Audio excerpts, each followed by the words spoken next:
प्यारे बच्चों नमस्कार, कैसे हैं आप। मैं आशा करती हूँ आप सभी घर पर स्वस्थ होंगे, सुरक्षित होंगे और अपनी पढ़ाई भी अच्छी तरह मन लगाकर कर रहे होंगे। आज बेटा हम आपको बताएंगे वाक्य के बारे में जिसको हम सेंटेंस कहते हैं। यहाँ मैंने कुछ बातें लिखी हैं, जैसे माँ राम तुमने पढ़ाई की? हाँ। अच्छा अब चल हाथ मुंह धोकर खाना खा लो।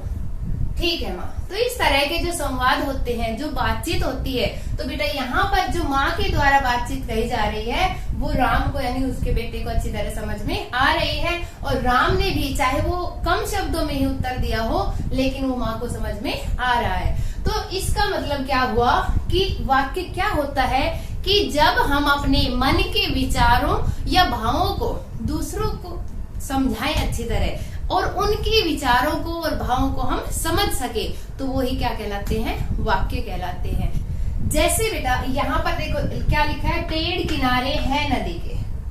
क्या इससे आपको अर्थ समझ में आ रहा है कि ये जो लिखा है ये क्या अर्थ दे रहा है? नहीं ना। और अगर इसी को ही हम ऐसे लिख दें कि नदी के किनारे पेड़ है, क्या अब ये बात समझ में आई कि क्या कहना चाह रहे हैं कि नदी के किनारे पेड़ है। शब्द वही है, चेंज नहीं किए, लेकिन शब्दों को सही क्रम में रख दिया ताकि इसमें हमें बात समझ में आ जाए, इसका अर्थ समझ में आ जाए इस वाक्य का। तो बेटा इसी तरह से नदी के किनारे पेड़ है, ये एक अर्थ दे रहा है, एक सही अर्थ प्रदान कर रहा है हमें, तो वो क्या कहलाते हैं, वाक्य कहलाते हैं। कभी कभी वाक्य अधिक शब्दों का भी होता है और कम शब्दों का भी। सिर्फ फर्क इतना होता है कि उस कम शब्द से भी हमें उसका अर्थ समझ में आए। जैसे यहाँ पर माँ ने कहा कि राम तुमने पढ़ाई की? राम कह रहा है हाँ। इसका अर्थ क्या कि हाँ मैंने पढ़ाई कर ली है। तो सारी बात न कह करके उसने लिख दिया सिर्फ हाँ। तो यहाँ पर भी बेटा उसकी बात समझ में आ रही है, तो ये भी एक वाक्य का ही रूप है। और बेटा सबसे जरूरी बात कि जब भी वाक्य समाप्त होता है उसमें या तो आपको पूर्ण विराम मिलेगा या उसमें प्रश्न चिन्ह मिलेगा और तीसरा उसमें विस्मयादिबोधक चिन्ह मिलेगा। इस तरह के जब आपको चिन्ह दिखाई देते हैं तो इसका मतलब है कि वो वाक्य पूरा हो गया है, उसने अपना अर्थ समझा दिया है। तो बेटा वाक्य की परिभाषा क्या होगी कि पद क्या होते हैं, शब्द ही होते हैं। और वो शब्द पद कब बन जाते हैं, जब वाक्य में प्रयोग कर देते हैं शब्दों को, तो बेटा वो पद कहलाते हैं। तो पदों का ऐसा समूह जिसका अर्थ व अभिप्राय स्पष्ट हो, सामने वाले की बात हम सुन सके, समझ सके और हमारी बात वो समझ सके, तो ये सारी चीजें क्या कहलाती है, वाक्य कहलाती है। और कुछ ध्यान देने योग्य बात क्या है बेटा कि कभी कभी एक या दो शब्दों में ही अर्थ या भाव स्पष्ट हो जाता है। छोटे वाक्य भी होते हैं, छोटे शब्द भी होते हैं जिनसे बात समझ भी आ जाती है। जैसे सुनिए, इसके बाद हमने विस्मयादिबोधक चिन्ह लगा दिया तो ये बात समाप्त हो गई, वो समझ जाता है कि ये मुझे कुछ कह रहा है, मुझे सुनना है। ऐसे ही कहाँ, जैसे कहीं जा रहे हो और पूछ लिया किसी ने कि कहाँ चल दिए, ये चीजें नहीं बोली, सिर्फ कहाँ से ही उसका अर्थ समझ में आ गया। ऐसे ही आइए, तो इनको भी हम वाक्य में ही प्रयोग करेंगे। तो इस प्रकार से बेटा वाक्य की परिभाषा और कुछ विशेष बातें आपको ध्यान रखनी है। अब आगे देखेंगे बेटा कि वाक्य के कितने अंग होते हैं। यहाँ देखिए बेटा कि वाक्य के दो अंग होते हैं, कौन कौन से, एक होता है उद्देश्य और एक होता है विधेय। उद्देश्य जिसको सब्जेक्ट भी कहते हैं, विधेय जिसको प्रेडिक्ट भी कहते हैं। तो बेटा उद्देश्य और विधेय आप पिछली क्लासों में भी बहुत अच्छी तरह से पढ़ के आए हो। तो क्या होते हैं उद्देश्य और क्या होते हैं विधेय? उद्देश्य बेटा, उद्देश्य की क्या परिभाषा है कि जिसके विषय में कुछ कहा जाए। जैसे मोहन पुस्तक पढ़ता है, हमने यहाँ पे एक वाक्य लिख दिया, मोहन पुस्तक पढ़ता है। तो इसमें बेटा अगर हम उद्देश्य के बारे में बात करें तो उद्देश्य क्या है, यहाँ पर मोहन, किसके बारे में बात की जा रही है, मोहन के बारे में। तो यहाँ पर उद्देश्य क्या होगा, मोहन, जिसके विषय में बात की जाए वो उद्देश्य होता है। और जो कुछ बात कही जाए वो क्या होता है, विधेय। कि तो मोहन के बारे में क्या बात की जा रही है कि वह पुस्तक पढ़ता है, तो ये क्या हो गया हमारा विधेय। तो बेटा उद्देश्य की परिभाषा क्या होगी कि जिसके विषय में कोई भी बात की जाए वो क्या कहलाता है, उद्देश्य कहलाता है। और विधेय उद्देश्य के विषय में, किसके विषय में, उद्देश्य के विषय में जो कुछ कहा जाए वो विधेय कहलाता है। उदाहरण के जरिए समझेंगे। देखो बेटा, बच्चा दूध पी रहा है, तो किसके विषय में बात की जा रही है? दूध पी रहा है, किसके विषय में कहा जा रहा है? ये बच्चे के विषय में। तो ये क्या होगा हमारा उद्देश्य। और क्या कर रहा है? वो दूध पी रहा है, तो क्या कहा गया? विधेय। उद्देश्य के विषय में जो कुछ भी कहा जाए, ये उद्देश्य हो गया। इसके विषय में जो कुछ भी कहा जा रहा है वो क्या कहलाता है? विधेय कहलाता है। ऐसे ही बेटा दूसरा देखिए, राम ने रावण को मारा, तो किसके बारे में बात की हमने? राम के बारे में। तो राम ने, ये तो क्या हो गया हमारा उद्देश्य। और क्या बात की उद्देश्य के बारे में हमने? कि रावण को मारा, ये हमारा क्या हो गया? विधेय। तो बेटा ये उद्देश्य और विधेय ध्यान रखना, ये आगे भी आने वाली कक्षाओं में बहुत जरूरी है। अब हम बेटा देखेंगे वाक्य के भेद। हमने अभी पढ़े थे वाक्य के अंग, दो तरह के थे, एक उद्देश्य और एक विधेय। अब हम वाक्य के भेद यानी कि प्रकार देखेंगे। तो बेटा वाक्य के दो प्रकार होते हैं, एक होता है अर्थ के आधार पर और दूसरा होता है रचना के आधार पर। पहला होता है बेटा अर्थ के आधार पर वाक्य, अर्थ के आधार पर, और दूसरा होता है बेटा रचना के आधार पर। कितने प्रकार के? दो प्रकार के, अर्थ के आधार पर और दूसरा हो गया रचना के आधार पर। अब हम बेटा अर्थ के आधार पर वाक्य के भेद पढ़ेंगे।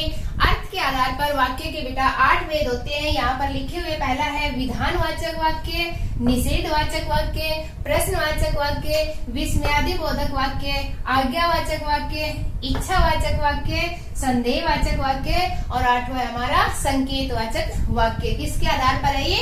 अर्थ के आधार पर हमारे 8 प्रकार के वाक्य हैं। तो अब हम इनके बारे में पढ़ेंगे कि पहला है विधानवाचक वाक्य क्या होते हैं। आइए परिभाषा के माध्यम से हम इसको समझेंगे।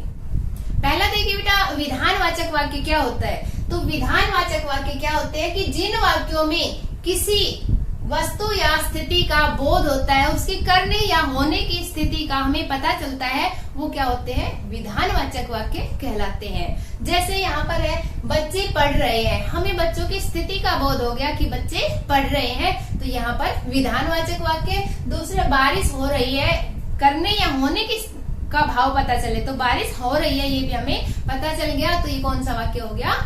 विधानवाचक वाक्य। दूसरा है बेटा नकारात्मक या निषेधात्मक वाक्य, जैसा कि इसके नाम से ही है, नकारात्मक या निषेधवाचक, निषेधवाचक वाक्य, जो कि मना किया जाता है। इसमें किसी भी बात को मना किया जाता है, न का भाव आता है कि मैं यह काम नहीं करूंगा, मुझसे तो यह होने से रहा, साफ साफ मना कर देते हैं, तो वो क्या होता है? नकारात्मक या निषेधवाचक वाक्य कहलाते हैं। जिन वाक्यों में नकारात्मकता का बोध होता है, नहीं का बोध होता है, किसी काम को मना करने का भाव होता है, बोध होता है, वो कहलाता है निषेधवाचक वाक्य। जैसे इसमें न, नहीं, मत का प्रयोग होता है। पंखा नहीं चल रहा, नहीं चल रहा नकारात्मक, मैं बाहर नहीं जा रहा, उसे बाहर खेलने मत भेजो। कई जगह पर बेटा इन शब्दों के अलावा हम एक और तरीके से भी किसी चीज को मना कर देते हैं, किसी काम को करने से मना करते हैं। जैसे मैं कहती हूँ कि मुझसे तो यह होने से रहा। अगर तुम्हें कोई काम के लिए कहता है और तुम कहते हो कि मुझसे तो यह होने से रहा, तो इसमें क्या है? नकारात्मक बातें हैं। अगला है बेटा प्रश्नवाचक वाक्य। क्या होते हैं कि जिन वाक्यों में प्रश्न किया जाए, जहाँ पर आपको किसी भी वाक्य के बाद में क्वेश्चन मार्क यानी कि प्रश्न चिन्ह दिखे, वहां पर क्या होता है? प्रश्नवाचक वाक्य होता है। जैसे आप घूमने कब जा रहे हो, प्रश्न पूछा है हमने आपसे, स्कूल कब खुलेंगे, तो यहाँ भी आपको प्रश्न चिन्ह दिखाई दे रहे हैं। तो ये बहुत ही सरल है कि जिन वाक्यों में प्रश्न किया जाए वो क्या होते हैं? प्रश्नवाचक वाक्य। और हमारा अगला है विस्मयादिबोधक वाक्य। नंबर 4 है विस्मयादिबोधक वाक्य। और विस्मय बेटा जहाँ पर आता है, आपने बहुत सारे शब्द पढ़े होंगे, आपने इनके चिन्ह भी याद किए होंगे। विराम चिन्ह जब हम याद करते हैं तो कहाँ पर कौन सा विराम चिन्ह लगता है, ये आपको बताया गया था। तो जिन वाक्यों में हर्ष मानी खुशी, शोक, दुख, विस्मय, हैरानी और घृणा, नफरत आदि का भाव होता है, वहां पर क्या होता है? विस्मयादिबोधक वाक्य। जैसे वाह मौसम सुहावना हो गया, खुशी हो रही है, बहुत अच्छा लग रहा है, तो यहाँ पर हमें चिन्ह भी दिख रहा है, तो ये क्या हो जाएगा? ये विस्मयादिबोधक वाक्य। हाय उसे चोट लग गई, ये तो नहीं कहेंगे ना वाह उसे चोट लग गई, ये क्या कहेंगे, हाय उसे चोट लग गई, दुख हुआ है हमें। तो यहाँ पर भी हमें क्या दिख रहा है, विस्मयादि बोधक चिन्ह दिख रहा है। तो ये कौन सा हो जाएगा, विस्मयादि बोधक वाक्य बन जाता है। अगला बेटा आज्ञावाचक वाक्य। और आज्ञावाचक क्या होता है, जैसा कि इसके नाम में आ रहा है कि जिन वाक्यों में आज्ञा क्या होती है, अनुमति, किसी से अनुमति ली जाए, आज्ञा ली जाए, जिस कहते हो मैं अंदर आ सकता हूँ, इस तरह की, या प्रार्थना या उपदेश का भाव हो, किसी को कुछ अच्छी बात समझाने का भाव हो, वो क्या कहलाता है, आज्ञावाचक वाक्य। जैसे बड़ों का कहना मानो, चुप रहो, बाहर जाकर बैठ जाओ, अपना काम करो। तो इस तरह की क्या आज्ञा या अनुमति या प्रार्थना हो तो वहां पर क्या होता है, आज्ञावाचक वाक्य। अगला है बेटा इच्छावाचक वाक्य। इच्छा, चाहे वो अपनी इच्छा हो चाहे वो दूसरों की इच्छा हो। जैसे जिन वाक्यों में इच्छा या आशा का भाव हो, जैसे भगवान तुम्हारा भला करे, ये किसी की इच्छा होती है कि भगवान तुम्हारा भला करे। ये हम भी कहते हैं आपको कि भगवान तुम्हें सद्बुद्धि दे, तो ये हमारी इच्छा है, आपका कार्य संपन्न हो, आपकी यात्रा मंगलमय हो। तो अपनी इच्छा या दूसरों की इच्छा, मैं बड़ा होकर एक बड़ी सी गाड़ी खरीदना चाहता हूँ, ये आपकी इच्छा हो सकती है। कुछ भी इच्छा हो सकती है, कुछ अच्छा बनने की, कुछ अच्छा करने की। तो वो ही क्या होते हैं बेटा, इच्छावाचक वाक्य।